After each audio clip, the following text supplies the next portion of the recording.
Vamos a continuar con nuestra serie de sermones sobre el libro de Nehemías. Pasado domingo hicimos una pausa y estuvimos predicando el Salmo 46, pero hoy retomamos nuestra serie de sermones sobre el libro de Nehemías. Recuerden que esta serie está titulada Unidos a la misión de Dios. Particularmente nuestro tema para hoy es un pueblo que trabaja unido en la obra de Dios. Yo los invito a que me acompañen al libro de Nehemías. Hoy veremos el capítulo 3, lo estaremos viendo completo, tiene 32 versículos y lo vamos a leer completo, pero ahora en esta primera sección de introducción solamente leeremos la última parte del capítulo 2 para entrar en contexto y los primeros 2 versos del capítulo 3. Así que yo le invito a que se ponga de pie aquel que pueda para comenzar a leer, como le decía, ver todo el contexto, recordar lo que estaba pasando. Vamos a leer desde Nehemías capítulo 2, versículo 17, hasta el capítulo 3, versículo 2, y luego continuamos con el capítulo 3. Dice así la palabra del Señor. Nehemías hablando con el pueblo. Les dije pues, vosotros veis el mal en que estamos, que Jerusalén está desierta y sus puertas consumidas por el fuego. Venid y edifiquemos el muro de Jerusalén y no estemos más en oprobio. Entonces les declaré cómo la mano de mi Dios había sido buena sobre mí, y asimismo las palabras del rey que me había dicho. Y dijeron, levantémonos y edifiquemos. Así esforzaron sus manos para bien. Pero cuando lo oyeron Sanballat horonita, Tobías el siervo amonita y Gesén el árabe, hicieron escarnio de nosotros y nos despreciaron diciendo, ¿qué es esto que ustedes hacen? ¿Se rebelan contra el rey? Y en respuesta yo les dije, el Dios de los cielos, Él nos prosperará. Y nosotros sus siervos nos levantaremos y edificaremos, porque vosotros no tenéis parte ni derecho ni memoria en Jerusalén. Entonces se levantó el sumo sacerdote Eliasib con sus hermanos los sacerdotes y edificaron la puerta de las ovejas. Ellos arreglaron y levantaron sus puertas hasta la torre de Amea y edificaron hasta la torre de Ananeel. Junto a ella edificaron los varones de Jericó y luego edificó Zacur, hijo de Imri. Padre, gracias te damos por tu palabra. Te pedimos que en esta hora, Señor, sea tú hablando a nuestros corazones. Señor, escuchamos durante toda la semana muchas voces. Escuchamos muchas voces que llaman nuestra atención, que nos dicen qué camino tomar. Pero en esta hora, Señor, queremos escuchar tu voz. Queremos escuchar tu voz por medio de tu palabra. Te pedimos que hables a nosotros hoy y que nos guíes, Señor, a través de ella. En el nombre de Jesús oramos. Amén. Durante la Primera Guerra Mundial ocurrió un evento muy interesante. Diferentes naciones comenzaron, porque tenían la necesidad de reclutar tropas, comenzaron a buscar estrategias, anuncios de propaganda para reclutar a jóvenes para la guerra.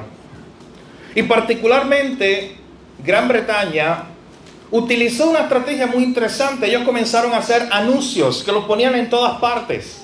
Para ese tiempo, mi hermano, estamos hablando de 1914, hace más de 100 años atrás. No existía la plataforma, redes sociales, ni siquiera el televisor. Así que la forma en que mejor se podían proyectar estos anuncios era haciendo un tipo de carteles que se pegaban en diferentes lugares. Carteles propagandísticos. Y entre ellos habían propagandas que decían, aparecía la imagen de un soldado y decía, ven y haz tu parte. Era un llamado para que los jóvenes dijeran, yo tengo que hacer mi parte en la guerra. Pero hubo uno que a mí me interesó mucho. Cuando usted busca en los archivos históricos de la época, puede verlo. Hubo uno que aparece la imagen de un hombre ya con unos 40 años, sentado en un sofá de su casa. Está la hija pequeña de él sentada en su falda y esa niña tiene un libro abierto, probablemente de historia. Ella está señalando algunas cosas. Y en el piso, cerca del mueble, aparece otro de sus hijos, un jovencito allí jugando con un juguete. Abajo, en letras grandes, hay una pregunta. Y esa pregunta era: papá, ¿qué hiciste tú en la guerra? Y estaba subrayada esa frase, o esa palabra, tú. Era la imagen proyectada de que si ese joven hoy no se unía a la guerra, tendría que en algún momento enfrentar a sus hijos cuando leyeran los libros de historia, cuando en la escuela le enseñaran acerca de la historia y fueran a su casa y le preguntaran: papá, ¿y cuál fue tu parte? ¿Qué tú hiciste en la guerra? Imagínense el choque para estos jóvenes que, ¿sabes qué? Se desbordaron. Esta propaganda funcionó. Se desbordaron y llegaron hasta los lugares donde se estaban registrando para ir a la guerra. ¿Usted sabe lo que ocurrió en Gran Bretaña en esa época? La edad para entrar al ejército eran 19 años. Pero esto causó un impacto tan grande. Estos jóvenes querían ser parte de lo que estaba pasando. Mi hermano, que hay registros incluso de jóvenes de 15 años que se alistaron y participaron de la Primera Guerra Mundial en el ejército de Gran Bretaña. Porque estaban entusiasmados, porque el país, su imperio le dijo: ven, sé parte de esto. Y si no eres parte ahora y te quedas simplemente como un espectador, después en el futuro la historia te llamará a cuenta. Después en el futuro tus propios hijos te dirán: papá, en el momento de la verdad tú te quedaste en casa. Papá, en el momento de la verdad tú no hiciste nada. En otras palabras, eso era una guerra entre espectadores y actores. Y es lo que veremos hoy a través del capítulo 3 de Nehemías. ¿Eres un espectador o eres un actor? ¿Eres alguien que ve de la periferia lo que Dios está haciendo, o eres alguien que te unes a lo que Dios está haciendo? Son solamente esas dos opciones, mi hermano. O eres parte de, o estás en contra de. O eres parte del plan de Dios, uniéndote a lo que Dios está haciendo, o simplemente estás de espectador. Hoy continuaremos con esta serie de sermones del libro de Nehemías y veremos por fin cómo comienza la reconstrucción de las murallas de Jerusalén. Lo que veremos en el libro de Nehemías capítulo 3 es un pueblo unido en la misión que se les había encomendado. Y para repasar un poco, o para usted que quizá no recuerda la historia de Nehemías, recuerden que Nehemías estaba tranquilo en su lugar de trabajo. Él vivía en un palacio, era copero del rey, tenía una posición buena, tenía riquezas, tenía estatus, tenía el favor del rey. Pero le llegaron noticias de que a miles de kilómetros en la ciudad de sus padres, esa ciudad de Jerusalén estaba en ruinas, estaba destruida. Recuerden que Dios había levantado a Nabucodonosor para que fuera y destruyera la ciudad de Jerusalén como castigo y juicio para su pueblo. Así que eso estaba escrito, pero había una promesa de que el pueblo en algún momento iba a regresar. Así que Nehemías, cuando escucha las noticias de que en su pueblo lo que hay es dolor, de que en su pueblo lo que hay es sufrimiento, de que las murallas están en el piso, dice el texto que él comenzó a orar, que él comenzó a sentir que Dios lo estaba guiando a unirse a una misión. Así que él comenzó a orar luego de 4 meses en oración. Un día él está frente al rey y el rey le pregunta: oye, Nehemías, ¿a ti te pasa algo? ¿Por qué tienes ese semblante? Mi hermano, lo que hizo Nehemías después, ya lo vimos, le podía haber costado la vida en ese momento. Se atrevió a hablarle directamente al rey y contarle sus problemas. Y le dijo: ¿sabes qué, rey? Yo tengo una gran carga por mi pueblo. Porque mientras yo vivo en un palacio, mi pueblo está en ruinas. El rey le pregunta: oye, Nehemías, ¿y qué quieres? ¿Sabes qué hace Nehemías? Lo vimos hace 2 semanas atrás. Oró nuevamente, buscando la sabiduría, la dirección de Dios. Y cuando el rey le pregunta: ¿qué necesitas? Ya Nehemías, mi hermano, tenía listado. Ya Nehemías tenía todo listo. Un hombre que era diligente, un hombre que confiaba en Dios, pero a la vez era diligente. Tenía todo listo. Él confiaba en que Dios le habría de abrir una puerta, pero ya estaba preparado para cuando Dios le abriera esa puerta. Eso es fe. Eso ya lo vimos. Pero llega un momento Cuando entonces Nehemías tiene que enfrentarse al pueblo, Nehemías llega hasta allá, hasta Jerusalén, hace ese viaje. Y cuando hace ese viaje, vemos que él tenía todos los permisos, Dios lo puso en gracia. Él tenía todos los materiales. Él llega hasta la ciudad de Jerusalén y nos dice el texto que estuvo al menos 3 días meditando, esperando. No tomó decisiones a la ligera.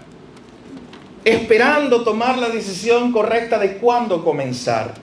Así que cuando llega el momento de comenzar, él se levanta un día, reúne al pueblo y le dice las palabras que vimos y que comenzamos leyendo hoy en Nehemías capítulo 2, verso 17. Él mira al pueblo y le dice: ustedes ven el mal en que estamos.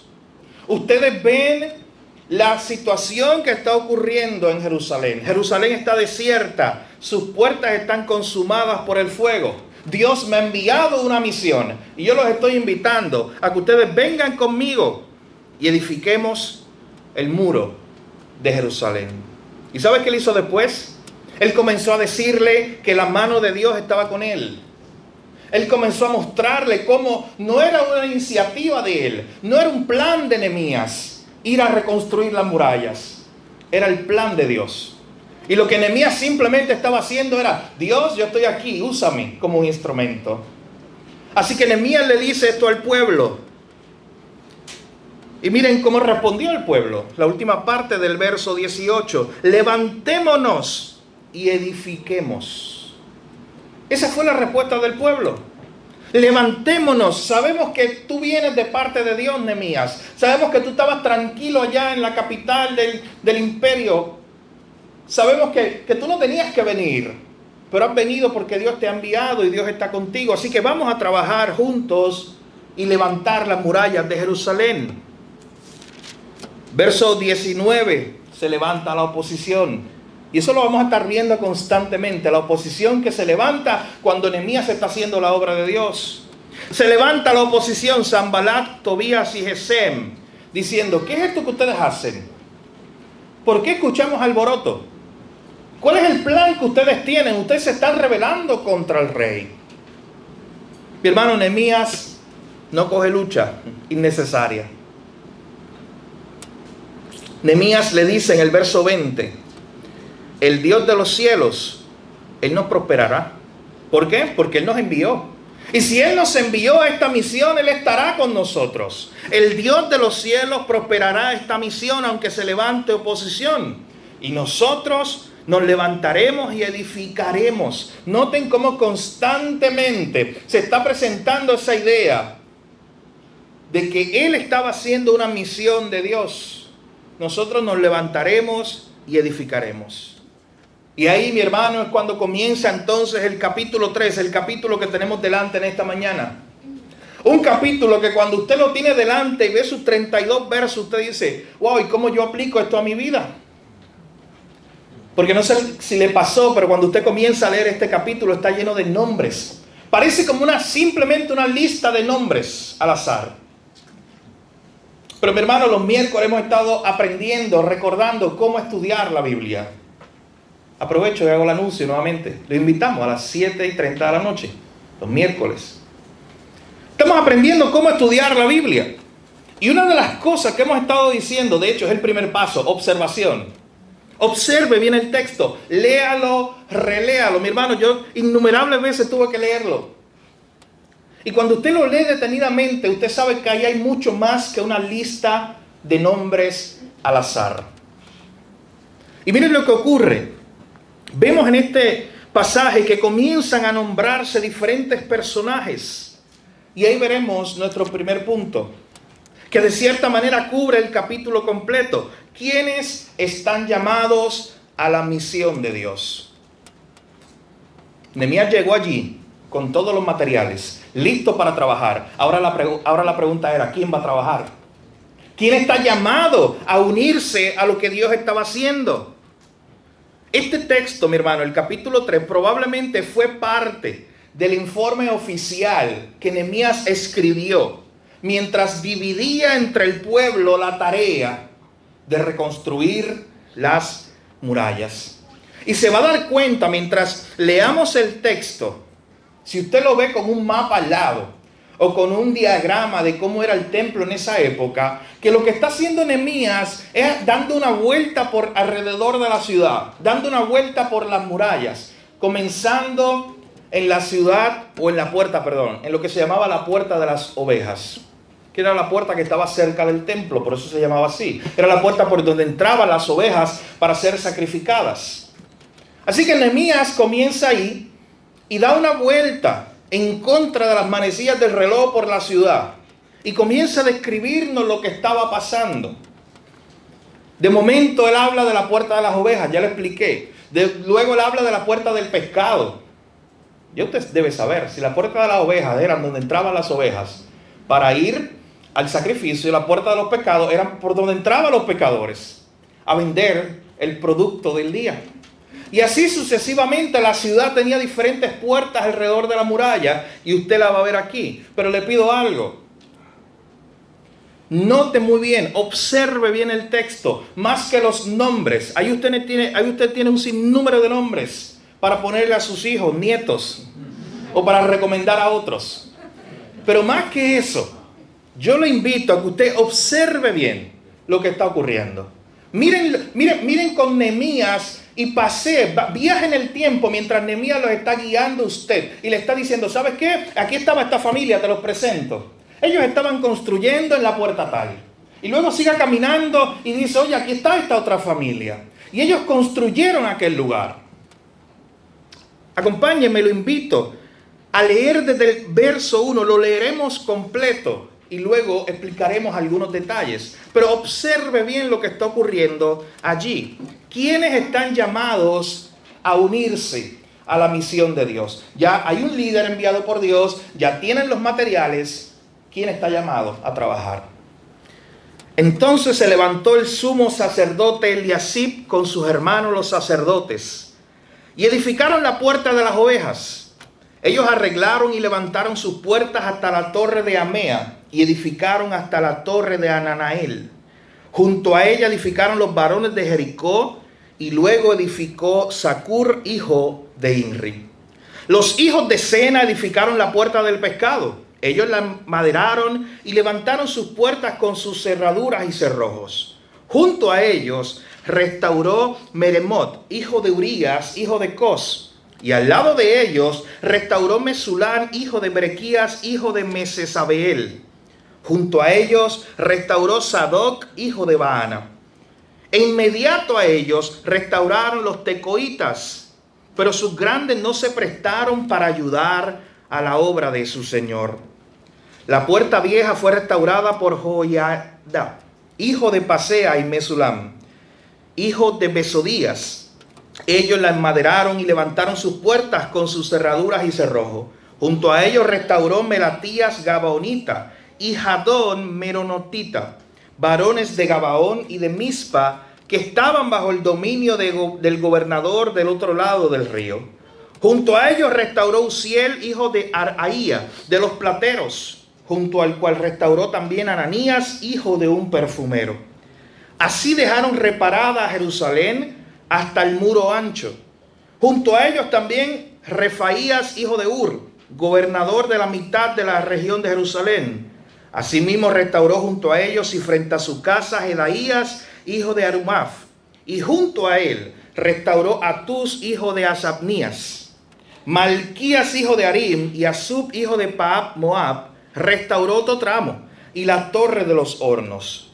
Junto a ellos restauró Salum, hijo de Aloes, gobernador de la mitad de la región de Jerusalén, él con sus hijas. La puerta del valle la restauró Anún con los moradores de Sanoa. Ellos la reedificaron y levantaron sus puertas con sus cerraduras y cerrojos, y 1000 codos del muro hasta la puerta del muladar. Reedificó la puerta del muladar Malquías, hijo de Recab, gobernador de la provincia de Bet-Akrem. Él la reedificó y levantó sus puertas, sus cerraduras y sus cerrojos. Salum, hijo de Colhose, gobernador de la región de Mizpa, restauró la puerta de la fuente. Él la reedificó, la enmaderó y levantó sus puertas, sus cerraduras y sus cerrojos. Y el muro del estanque de Siloé hacia el huerto del rey y hasta las gradas que descendían de la ciudad de David. Después de él restauró Nehemías, hijo de Azbuc, gobernador de la mitad de la región de Bet-Sur, hasta delante de los sepulcros de David, y hasta el estanque labrado, y hasta la casa de los valientes. Tras él restauraron los levitas, Reún, hijo de Bani, y junto a él restauró Asabías, gobernador de la mitad de la región de Keila, por su región. Después de él restauraron sus hermanos, Babai, hijo de Enadad, gobernador de la mitad de la región de Keila. Junto a él restauró Ezer, hijo de Jesúa, gobernador de Mizpa, otro tramo frente a la subida de la armería de la esquina. Después de él, Baruch, hijo de Sabai, con todo fervor restauró otro tramo, desde la esquina hasta la puerta de la casa de Eliasib, sumo sacerdote. Tras él restauró Meremot, hijo de Urías, hijo de Cos, otro tramo, desde la entrada de la casa de Eliasib hasta el extremo de la casa de Eliasib. Después de él restauraron los sacerdotes, los varones de la llanura. Después de ellos restauraron Benjamín y Asub frente a su casa. Y después de esto restauró a Azarías, hijo de Masías, hijo de Ananías, cerca de su casa. Después de él restauró Binuí, hijo de Enadad, otro tramo, desde la casa de Azarías hasta el ángulo entrante del muro y hasta la esquina. Palal, hijo de Usai, enfrente de la esquina, y la torre alta que sale de la casa del rey, que está en el patio de la cárcel. Después de él, Pedaías, hijo de Faros, y los sirvientes del templo que habitaban en Ofel, restauraron hasta enfrente de la puerta de las aguas al oriente, y la torre que sobresalía. Después de ellos restauraron los tecoitas, otro tramo, enfrente de la gran torre que sobresale hasta el muro de Ofel. Y ya casi se acaba la lista. Desde la puerta de los caballos restauraron los sacerdotes, cada uno enfrente de su casa. Después de ellos restauró Sadoc, hijo de Imer, enfrente de su casa. Observen. Y después de él restauró Semaías, hijo de Secanías, guarda de la puerta oriental. Tras él, Ananías, hijo de Selemías, y Anún, hijo sexto de Salaf, restauraron otro tramo. Después de ellos restauró Mesulam, hijo de Berequías, enfrente de su cámara. Después de él restauró Malquías, hijo del platero, hasta la casa de los sirvientes del templo y de los comerciantes, enfrente de la puerta del juicio y hasta la sala de la esquina. Y entre la sala de la esquina y la puerta de las ovejas restauraron los plateros y los comerciantes. Terminamos el recorrido con Nehemías por la ciudad. Literalmente, cuando usted lo ve en un mapa, él va desde la puerta de las ovejas, donde comienza, en contra de las manecillas de reloj alrededor de la ciudad, y luego llega otra vez, verso 32, a la puerta de la oveja, al mismo sitio. Y él va describiendo lo que está ocurriendo. Y si usted observó bien, se dará cuenta cómo se puede contestar nuestra pregunta. ¿Quiénes están llamados a la misión de Dios? ¿Quiénes eran aquellos que iban a trabajar en la reconstrucción del muro? Mi hermano, algo característico de este pasaje es que nos muestra, si usted vio bien ese pasaje, que desde el sumo sacerdote hasta el hijo del perfumero, todo el pueblo, como un solo cuerpo y en familia, se unieron a trabajar en la misión de Dios. Si usted observa bien, también fueron muchas familias las que comenzaron a poner su parte en el trabajo. ¿Y sabes cómo lo hicieron? Trabajaban frente a su casa. Arreglaban el muro frente a su casa, cada uno poniendo su parte. Si usted ve ahí el listado, usted se encontrará con Eliasib, el sumo sacerdote. Se encontrará con Uziel, el orfebre, alguien que trabaja con metales, con plata y otros metales preciosos. Se encontrará con Ananías, el perfumero. Algo insólito para la época, verso 12. Se encontrará con las hijas de Salum. Un grupo de mujeres. Dice el texto que también se unieron. Y también se encontrará con los comerciantes, se encontrará con los levitas. Al final de cuentas, ellos entendieron que ese era un trabajo de todos. Que ese era un trabajo que Dios les estaba encomendando y que no había excusa. Que el sumo sacerdote no podía decir, ¿sabes qué? Esta no es mi tarea. Que lo hagan los levitas. Que el levita no podía decir, no, esta no es mi tarea, yo tengo que trabajar en el templo, en los asuntos religiosos. Que lo hagan los comerciantes. Los comerciantes no podían decir, este no es mi trabajo, que lo hagan los plateros. Y así sucesivamente. Pero hermanos, cada persona puso su parte. Cada persona entendió que Dios los estaba llamando, que Dios estaba haciendo algo entre su pueblo. Y ellos todos querían decir, yo quiero participar. ¿Recuerda la ilustración del fervor de los jóvenes en la Primera Guerra Mundial que les decía al inicio? Algo estaba pasando en el mundo y ellos decían, yo quiero ser parte de eso. Mi hermano, algo estaba pasando en Jerusalén. La gente se daba cuenta que Nehemías había sido enviado por Dios y ellos decían, yo quiero ser parte de eso. Se animaron para trabajar.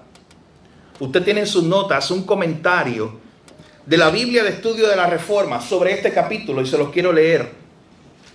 Nos dice lo siguiente: el capítulo 3 subraya un tema importante de Esdras y Nehemías.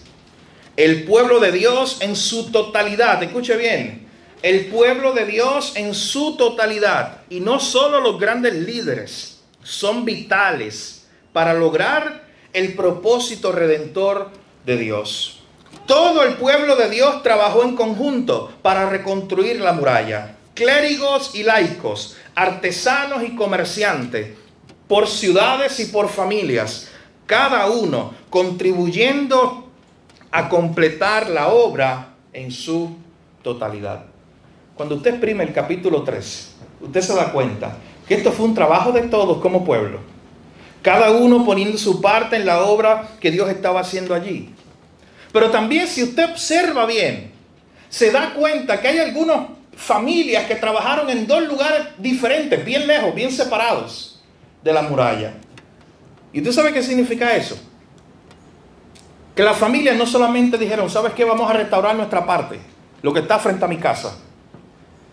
Lo otro es problema del vecino. Lo otro es problema del que viene bajando allá en la muralla. No, mi hermano. Especialmente se describe un grupo de personas, la familia de los de Tecoa, los tecoitas.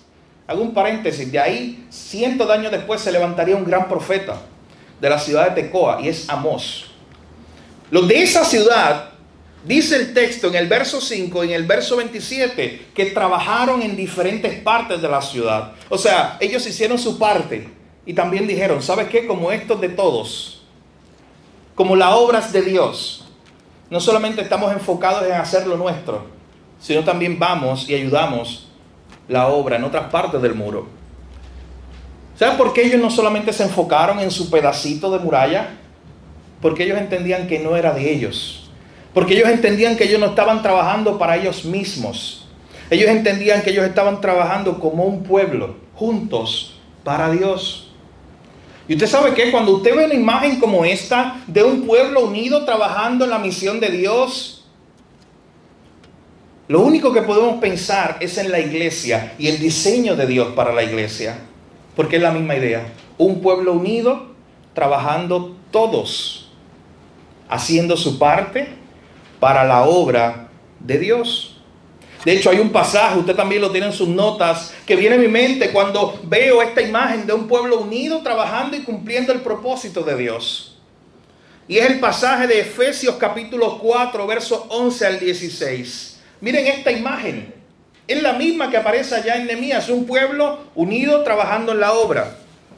Pablo está hablando de la iglesia, de cómo Dios diseñó la iglesia. Y dice, y él mismo constituyó a unos apóstoles, a otros profetas, a otros evangelistas, a otros pastores y maestros, a fin de perfeccionar a los santos para la obra del ministerio, para la edificación del cuerpo de Cristo, hasta que todos lleguemos a la unidad de la fe y del conocimiento del Hijo de Dios, a un varón perfecto, a la medida de la estatura de la plenitud de Cristo, para que ya no seamos niños fluctuantes, llevados por doquiera de todo viento de doctrina por estratagema de hombres, que para engañar emplean con astucia las artimañas del error, sino que siguiendo la verdad en amor, crezcamos en todo en aquel que es la cabeza, esto es Cristo. Y noten cómo se describe el cuerpo de Cristo, la iglesia ahora, en el verso 16. de quien todo el cuerpo, bien concertado y unido entre sí por todas las coyunturas que se ayudan mutuamente, según la actividad propia de cada miembro, recibe su crecimiento para ir edificándose en amor. Este es uno de los pasajes más hermosos que describe la naturaleza de la iglesia, lo que es la iglesia. Dice, Dios mismo constituyó unos pastores, profetas, evangelistas, maestros. ¿Para qué? Para la edificación, para preparar a los santos, para que juntos trabajen en la obra del ministerio. Y al final termina diciendo, este cuerpo de Cristo que está bien unido entre sí por todas las coyunturas, este cuerpo de Cristo que se ayuda mutuamente según la actividad de cada miembro. O sea, cada miembro hace su parte, es lo que está diciendo el texto. Y de esta manera recibimos crecimiento para ir edificándonos en amor. Mi hermano, ponga al lado Nehemías 3 y Efesios 4 y vea por un momento la imagen que se presenta de un pueblo de Dios que trabaja cada uno en su lugar donde Dios lo puso, con los talentos y los dones que Dios le dio. Mi hermano, el perfumero estaba allí. El perfumero no tenía el mismo talento que el orfebre, pero el orfebre estaba allí también. Cada uno con sus propios talentos estaba allí trabajando. Y es lo mismo que nos dice Efesios 4 y otros textos del Nuevo Testamento que hablan de la iglesia. Cada uno según el don que ha recibido, úselo para la edificación de la iglesia. Mi hermano, trabajar en la misión de Dios es una tarea para todos. Si algo aprendemos de Nehemías capítulo 3 es eso. Trabajar en la misión de Dios es una tarea para todos. Cada miembro tiene su parte. Este fue el diseño de Dios para su pueblo desde el inicio. Y si yo no estoy haciendo mi parte, mi hermano, estoy negando el diseño de Dios. O estoy en contra del diseño de Dios. Si yo soy de aquellos, como veremos ahora en nuestro segundo y último punto, que simplemente me quedo de espectador y digo, ¿sabes qué? Que el trabajo lo haga el pastor, que el trabajo lo haga el líder, que el trabajo lo haga el maestro. Yo no tengo que envolverme en la obra de Dios. Mi hermano, el diseño de Dios es para que cada miembro de su cuerpo, de su iglesia, se haga esta pregunta. ¿Y qué estoy yo haciendo en la obra de Dios? Y usted puede pensar mil maneras de eso. Y no estoy hablando específicamente de un contexto ministerial en la iglesia. No, porque yo no tengo un título. ¿Sabes que Nehemías no era un sacerdote? Él era un laico, él era un copero. Un hombre que trabajaba en la corte, era un político, un hombre de Estado. Él no esperó y dijo, ¿sabes qué? Primero tengo que ir a Jerusalén a estudiar para ser sacerdote y entonces unirme a trabajar para Dios. En la época de la Reforma, antes de la Reforma, en la época medieval, existía esta idea de que solo los sacerdotes, los pastores, ellos trabajaban para Dios. Pero nosotros no, el minero, el carpintero, no, nosotros no. Cuando llegó la Reforma protestante, una de las cosas que Martín Lutero quiso sacar a la luz, luego del estudio de la palabra de Dios, es que no importa dónde estés, eres minero, desde allí estás trabajando para la gloria de Dios. Hazlo bien porque es para Dios. Tú eres el carpintero de la ciudad, hazlo bien porque tu vocación es para Dios. Desde donde estés, desde la plataforma donde Dios te haya puesto. ¿Qué quiero decir con esto? Que hay muchas maneras de tú unirte a la misión de Dios y a la obra de Dios. Que tú no tienes que llegar a tener algún título ministerial en una iglesia local o en algún otro contexto eclesiástico para decir entonces voy a trabajar para Dios. ¿Qué haces en tu trabajo para Dios? ¿Qué haces en tu comunidad? ¿Qué haces entre tus amigos? ¿Qué haces entre tu familia para unirte a la obra que Dios está haciendo? Así que si sacamos algo de Nehemías capítulo 3, mis hermanos, es que trabajar en la misión de Dios es una tarea de todos. Desde el sumo sacerdote hasta el hijo del perfumero. Pero antes de seguir a nuestro último punto, vea conmigo, usted es un buen observador, vea el verso 15. De momento se está hablando de la restauración y al final se nos dice lo siguiente. Se nos da el detalle de que había un hombre que estaba trabajando hasta las gradas que descienden de la ciudad de David. Y eso, mi hermano, a veces lo pasamos por alto, pero es muy importante. Porque recuerden que ya Jerusalén no tenía la misma pompa y esplendor y gloria que había conocido antes. Ya allí no estaba el gran templo de Salomón o el gran palacio de Salomón o los grandes edificios que David había hecho. Mi hermano, Nehemías mismo había descrito a Jerusalén y había dicho: Jerusalén está en ruinas. La ciudad está puesta en fuego. Pero hay algo importante que hace Nehemías. Nehemías reconoce que aunque la ciudad está destruida, esta sigue siendo la ciudad de David. Y usted quizás pase eso por alto, mi hermano, pero eso es muy importante en el contexto bíblico. ¿Por qué es esto tan importante? Porque el hijo de David prometido por Dios, un hijo de David que sería un rey y que tendría un rey eterno, todavía no había llegado. Para el tiempo de Nehemías no había llegado Cristo, el hijo de David. Así que era importante que él recordara y le recordara al pueblo: la ciudad está destruida, pero las promesas de Dios no. La ciudad está destruida, pero esta sigue siendo la ciudad de David, desde donde vendrá el hijo de David, desde donde esperamos al hijo de David. Así que, mi hermano, muy importante que Nehemías reconozca ese detalle, porque él simplemente está confiando en las promesas de Dios.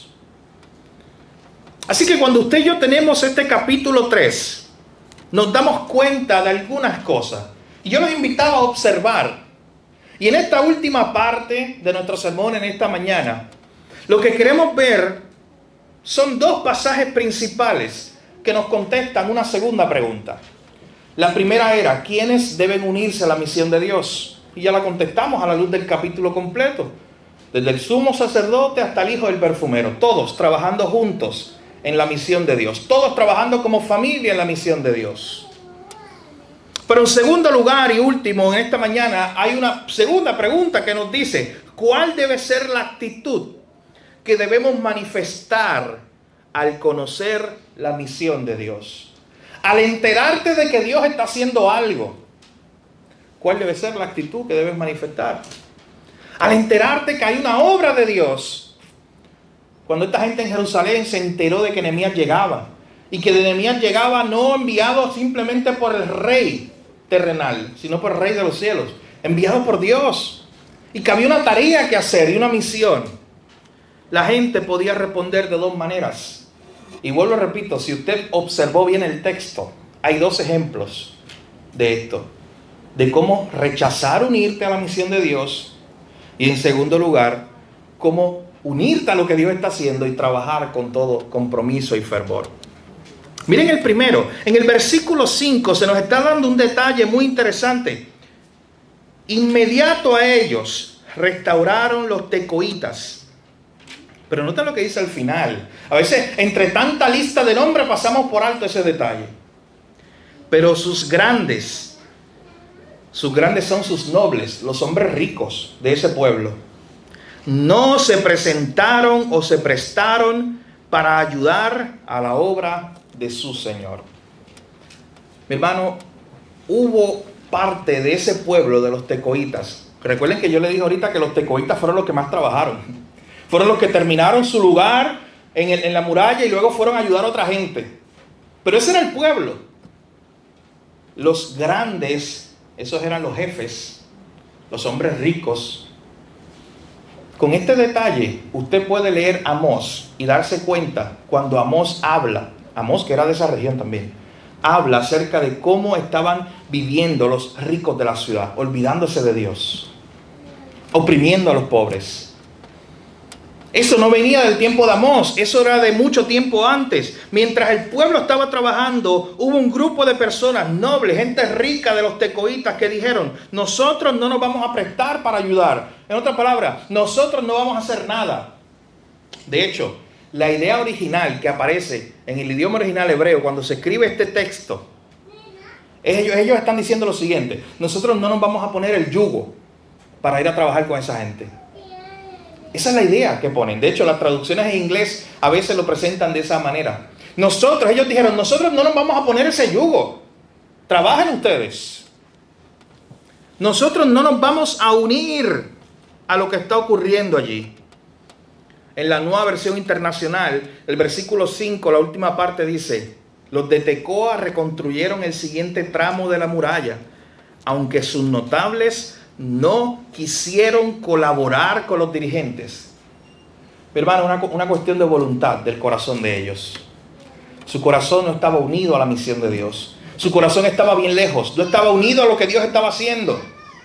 Y dice el pasaje que ellos simplemente no quisieron, los recursos lo tenían, ellos no quisieron unirse a la misión de Dios. Todo el mundo bien animado, todo el mundo trabajando, pero esta gente, este grupo de personas dijeron: a nosotros no nos interesa unirnos a ese trabajo.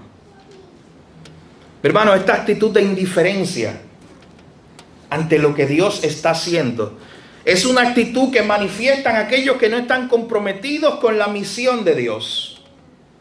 Aquellos que manifiestan que en vez de vivir para Dios, están viviendo para sí mismos. Que en vez de vivir para adelantar la causa de Dios, la misión de Dios y los planes de Dios, están viviendo para adelantar su propia causa, sus propios planes y su propia misión.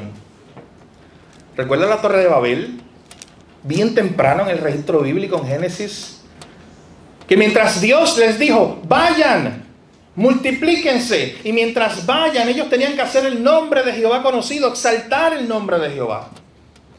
Pero dice el texto que en vez de ir, se juntaron todos, hicieron una torre para alcanzar un nombre, para alcanzar gloria, no para Jehová, sino para ellos mismos. Al final de cuentas, esta gente, este grupo de personas que no quiso unirse a la misión de Dios, manifestaron esta actitud de indiferencia. Ellos son los espectadores. ¿Recuerda cuando yo les comentaba ahorita que tú puedes ser espectador o actor? Actor es el que está dentro, el que está trabajando. Espectador es el que simplemente lo ve de afuera y dice: yo no voy a unirme a eso. Estos fueron los espectadores que se sentaron desde las gradas a mirar lo que Dios estaba haciendo, pero que perdieron la oportunidad de unirse a la obra de Dios en ese lugar. Al final de cuentas, mi hermano, escucha muy bien: si no estás viviendo para Dios, estás viviendo para ti mismo hoy. Cristo dijo que no podemos tener dos señores, porque vamos a amar uno y aborrecer al otro. Yo no puedo vivir para mí mismo, para mis propios planes, para mi propia gloria, y a la misma vez decir que vivo para los planes de Dios y la gloria de Dios. A una de ellas tengo que renunciar. Procura en esta mañana que sea renunciar a tu propia gloria, a tus propios planes, y procura vivir para la gloria de Dios. Ese es el llamado que tenemos. Esta gente no estaba interesada en los planes de Dios. Esta gente dijo: allá ustedes trabajen, pero nosotros tenemos nuestros propios planes. Pero ¿sabes qué, mi hermano? Es interesante que ese detalle está bien temprano en el capítulo, en el verso 5. ¿Sabes qué? No por esto se detuvo la obra. ¿Te imaginas a la gente diciéndole: oye, Nehemías, hay grupos de personas que no quieren trabajar, tenemos que detenernos? Yo le decía ahorita, Nehemías no cogía lucha innecesaria. ¿Sabes que esta gente no trabajó en la obra del Señor, pero el trabajo continuó? No aparece ni la respuesta de Nehemías contra ellos. El trabajo continuó, la obra no se podía detener. Si tú miras para el lado en algún momento y estás bien comprometido trabajando para Dios y no ves a más nadie, sigue trabajando tú, comprometido con la misma actitud para Dios. Usted sabe que en un momento dado, en Juan capítulo 21, cuando Pedro es restaurado, cuando aparece esa hermosa conversación donde Jesús llama a Pedro y le dice: oye, Pedro, ¿tú me amas? ¿Recuerdan esa escena en Juan 21? De momento hay una parte donde Jesús le dice a Pedro: ¿sabes qué? Cuando tú seas mayor, te van a llevar a donde tú no quieres. Y hay un comentario editorial que dice: de esta forma, Jesús como que le estaba diciendo la forma en que él iba a morir. Le estaba diciendo: tú vas a morir por mi causa. Y de momento, cuando usted está estudiando Juan 21, se da cuenta de algo interesante. Porque allí en Juan 21, cuando Jesús le dice a Pedro: tú vas a morir por mi causa, Pedro de momento mira a Juan y va donde Jesús y le dice: oye, ¿y qué de este? ¿Y qué va a pasar con él? Y yo creo que usted ve la respuesta. Juan capítulo 21. Vea conmigo por un momento esta respuesta de Jesús. Cuando Pedro se quería enfocar en lo que iba a pasar con Juan.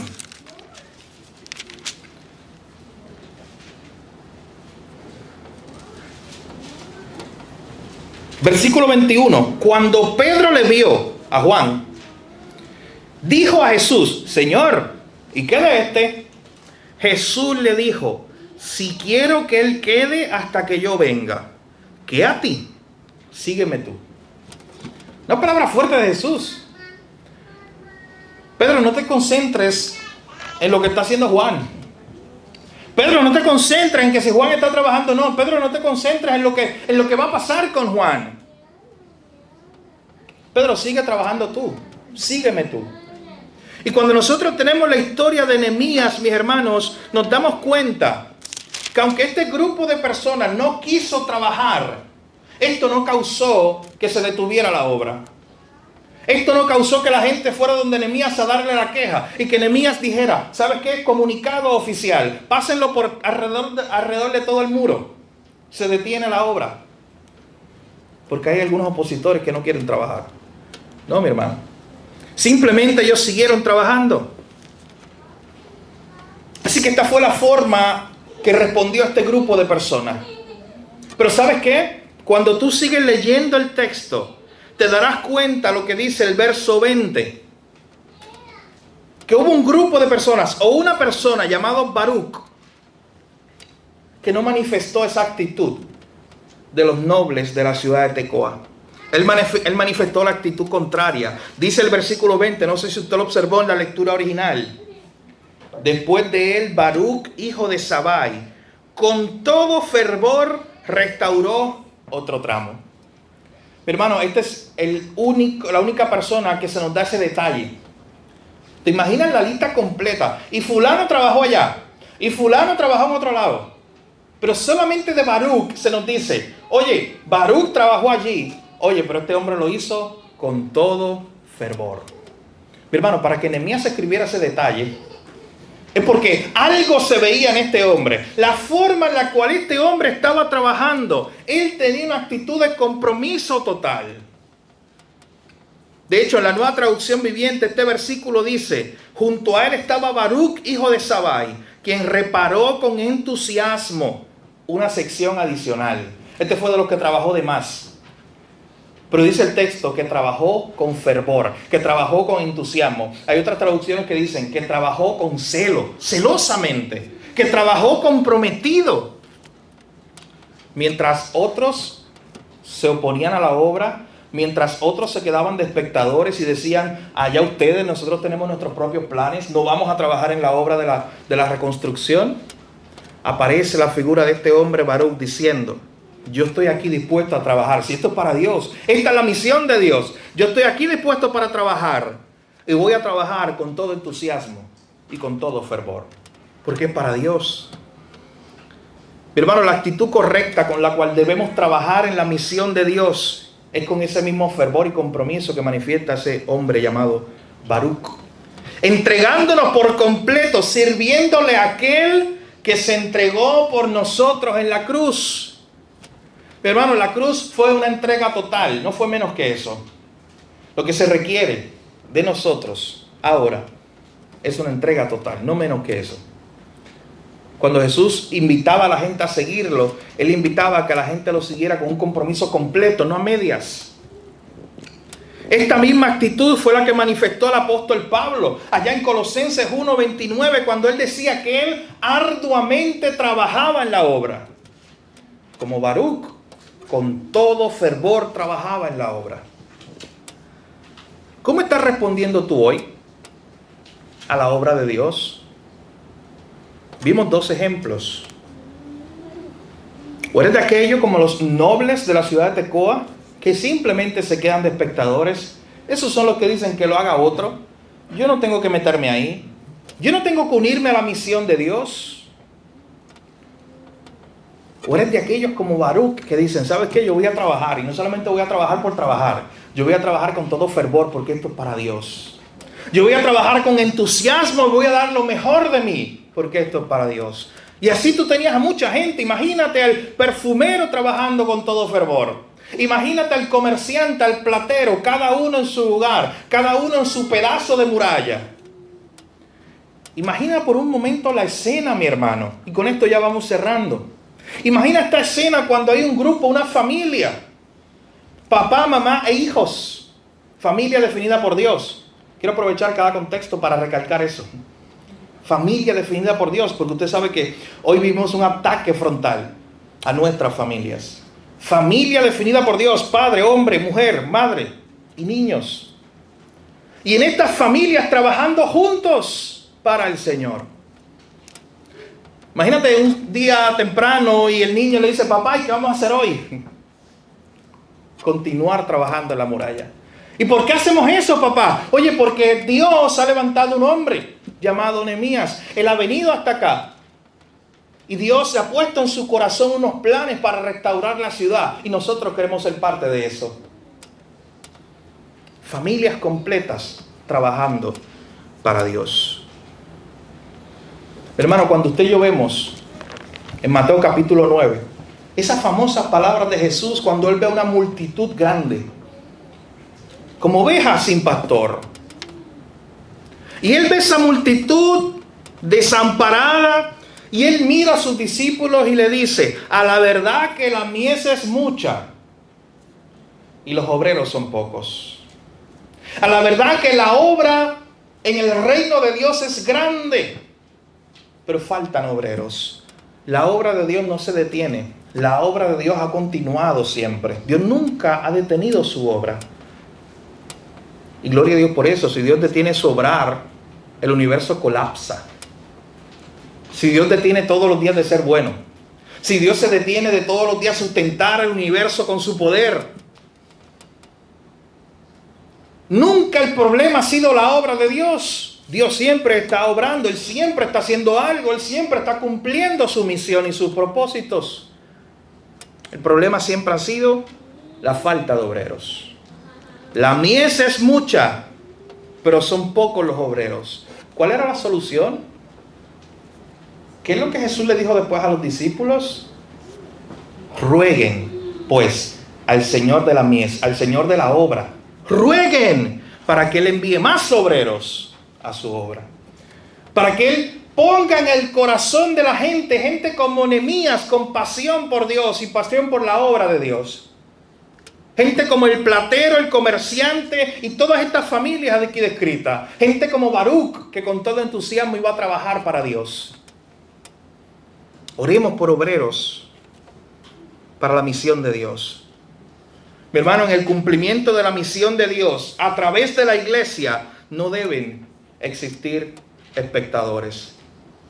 En el cumplimiento de la misión de Dios a través de una iglesia local hoy, no hay espacio para espectadores. Todos tenemos una tarea que cumplir en la misión de Dios.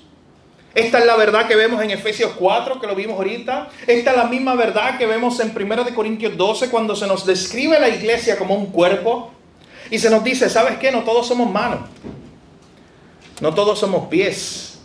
¿Y sabes qué? La mano necesita el pie.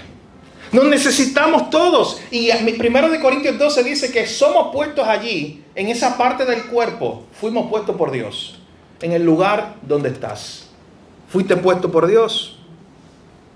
Tenemos que preguntarnos en esta mañana, ¿cómo te estás involucrando en la misión de Dios? Pregúntate también en esta mañana, ¿estás más comprometido con tus planes que con los planes de Dios? Pregúntate por un momento en esta mañana, ya finalizando. ¿Me he detenido por un momento a considerar cuáles son los planes de Dios para mi vida? ¿O estoy tan ocupado o ocupada cumpliendo lo que yo creo que son los planes de Dios para mi vida, que no me he sentado delante de la presencia de Dios con su palabra abierta a decirle, Señor, yo rindo todos mis planes a un lado? Muéstrame tú, Señor, cuáles son los planes tuyos para mi vida. Yo no quiero los míos, Señor. Los míos son imperfectos, me han fallado muchas veces. Yo quiero los tuyos, Señor. Señor, yo estoy cansado de seguir trabajando mi propia misión de vida. Yo quiero seguir tu misión. Yo quiero unirme a tu misión. ¿Cuán comprometido estás hoy con la misión de Dios? Note, mi hermano, y cuando lo decimos desde un púlpito, recalcamos esto: no es la misión de los pastores de esta iglesia local, no es la misión de la Iglesia Bautista Renacer de Mercedita en Ponce. Es algo más grande que eso, mucho más grande que eso. Es la misión del Dios del universo, que le ha placido por gracia salvar a pecadores para su gloria, y que te invita a ti y a mí a unirnos a lo que Él está haciendo en el mundo entero, no solamente aquí. Si aprendemos algo de Nehemías capítulo 3, es que todos tenemos parte en la misión de Dios. Hay dos opciones para responder. ¿Eres espectador, como esta gente que dijo no vamos a trabajar allí? ¿O eres actor? Eres de los que te involucra. Eres de los que le dice a Dios, como Isaías en Isaías capítulo 6, cuando Dios le dijo, ¿y ahora quién enviaré? Isaías contestó diciendo con toda convicción, heme aquí, envíame a mí. Yo voy a la misión. Que el Señor nos ayude, mis hermanos, en esta hora, a responder a la palabra que ha sido expuesta. Padre, gracias, Señor, por tu palabra. Gracias en esta hora, Señor, por recordarnos estas hermosas verdades de que tú eres un Dios que nunca ha detenido su obra, de que tú eres un Dios que continúas trabajando, Señor. Siempre el problema ha sido con nosotros, los obreros. Obreros comprometidos, obreros que ya no vivan para sí, como decía el apóstol Pablo. Obreros que ahora quieran vivir para ti. Obreros que se entreguen por completo a ti, Señor. No viviendo ya para su propia gloria, no viviendo para completar sus propios planes, sino viviendo para ti, Señor. Oh, Señor, que esa sea la actitud de cada uno de mis hermanos en esta mañana aquí. Que tú despiertes, Señor, en cada uno de nosotros ese fervor, ese entusiasmo, ese celo que había en estos personajes que vimos hoy. Que juntos decían, queremos trabajar en la misión de Dios. Oh Señor, que tomemos una pausa y nos detengamos hoy y consideremos delante de ti cuán involucrado estoy en la misión de Dios. ¿Qué estoy haciendo en el reino de Dios? ¿Estoy viviendo para Dios o estoy viviendo para mí mismo? Señor, tú no te equivocas, tú nos has puesto en un lugar por una razón. Que en el lugar donde tú nos pusiste podamos cumplir tu misión. Permite, Señor, abre nuestros ojos para esa realidad. Que veamos nuestro trabajo como una oportunidad, un lugar puesto por ti para glorificarte en ese lugar, para cumplir tu misión en ese lugar. Que podamos comprometernos en la iglesia local, Señor, para seguir trabajando juntos para ti. Desde el sumo sacerdote hasta el hijo del perfumero, todos tenían su lugar, trabajando en la obra de Dios. Danos entendimiento por medio de tu palabra, Señor. No queremos ser meros espectadores ante la obra que tú estás haciendo. Por gracia y pura misericordia, tú nos has invitado a unirnos a tu misión. Esa misión que procura alcanzar pecadores para tu gloria. Que vean a Cristo y que sean salvos por medio de la obra de redención en la cruz. Gracias, Padre, por tu palabra en esta hora. En tu nombre oramos, Jesús. Amén. Mi hermano, que el Señor nos ayude a entender la palabra, vivir a la luz de ella, responder correctamente a ella. Que en esta mañana tú te encuentres delante de este llamado de Dios para tu vida y seas retado sobre cómo vas a responder. Si vas a simplemente ser espectador o vas a ser de aquellos que trabajan en la obra de Dios. Vuelvo y repito, estoy hablando no solo del contexto de la iglesia local, aunque parte de aquí. Estoy hablando de todo lugar donde tú estás el resto de la semana. Uniéndote allí. Empieza a orar, Señor, ¿cómo yo en mi trabajo el 8 a 5 puedo unirme a la misión tuya? Ora de esa manera y Dios va a abrir puertas para ver cómo en medio de la semana puedes tú trabajar para Él y vivir en su misión. Así que agradecemos al Señor por su palabra, pero también invitamos, no solamente a la iglesia, sino si estás aquí hoy con nosotros y no has respondido al Evangelio, a ese llamado de salvación, a esa obra de redención que hizo Cristo en la cruz, por la cual provee hoy una oportunidad para que seas salvo.